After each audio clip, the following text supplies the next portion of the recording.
আমি রাগ করব, মান অভিমান সবকিছু করব, আমি আমার দোষ না হলেও আমি গিয়ে সরি বলি। একটু ঝগড়া হলো না, ও বা খুনসুটির পরে ও হয়তো একটু ঠিক আছে নরম হলো, আমি কেন? এই যে রোমান্টিকতা, তাই না? এর মাঝে কি কোনো ঝগড়া, মান অভিমান হয়েছে? এ বাবা, এটা থাকবে না, আর হইতে পারে নাকি? ভালোবাসা এই থাকবে কাজটা আর কে মান করে? অভিমান থাকবে না, এটা হবে না। এই কাজটা কে করে আর কে জিতে যায়, এই গল্পটা একটু শুনতে। সেই ঝগড়া করে সেই জিতে?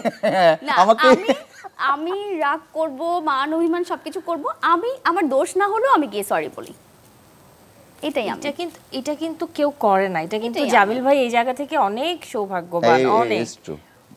মানে অনেক সময় থাকে না, আমার ক্যারেক্টারটা হয়ে যায় অনেকটা মেয়েদের মতো আর কি। একটু ঝগড়া হলো না, ও বা খুনসুটির পরে ও হয়তো একটু ঠিক আছে নরম হলো, আমি কেন? হ্যাঁ, এটা কেন ওর হবে? রাগ ভাঙানো যায় না কোনোভাবেই না। আরে ওর বিয়ে শুরু তো মাত্র না, ওর রাগ দুই- ভাঙাতে ভাঙাতে দেখা যায় একসময় আমি টায়ার্ড, যে দুই আর ট্রাই করব না। মানে এটা আসলে একটা প্র্যাকটিসের বিষয় মনে হচ্ছে।